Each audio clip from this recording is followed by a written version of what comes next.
म नाम ननिकालेसम्म यो सामाजिक सञ्जाल हेर्दिन, गर्लफ्रेन्डलाई बोयफ्रेन्डलाई मेसेजै गर्दिन भन्नु, मेसेज गरेपछि दिनरात गएको पत्तो हुँदैन नि, होइन?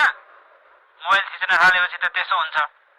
त्यो कुरामा तपाईँ जिद्दी घमण्डी बन्नुहोस्, 2-4 महिना घमण्डी बन्नुहोस्, जिद्दी बन्नुहोस्, एकलकाटे बन्नुहोस्, जे बन्नु छ भन्नुहोस्, होइन?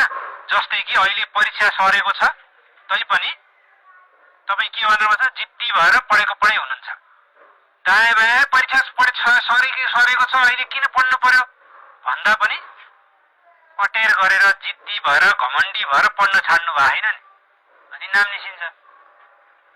तपाईँ जति लचक हुनुहुन्छ, अब आज मलाई झुप्पु निन्द्रा लागिरहेछ तर तपाईँ जिद्दी भएर 11 बजीसम्म पढ्न छोड्नु हुन्न नि, अनि नाम निस्किन्छ। आज छोड्दिए भन्यो भने निस्किन्छ त, निस्किँदैन। त्यसैले जसले जिद्दी गर्छ, जो घमण्डी छ, जो अटेर गर्छ, त्यसैको नाम निस्किन्छ है साथीहरू।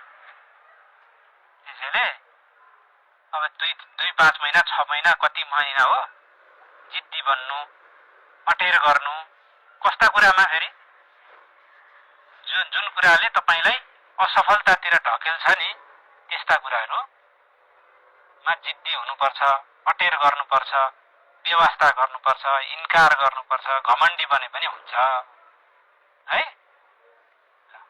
सबैलाई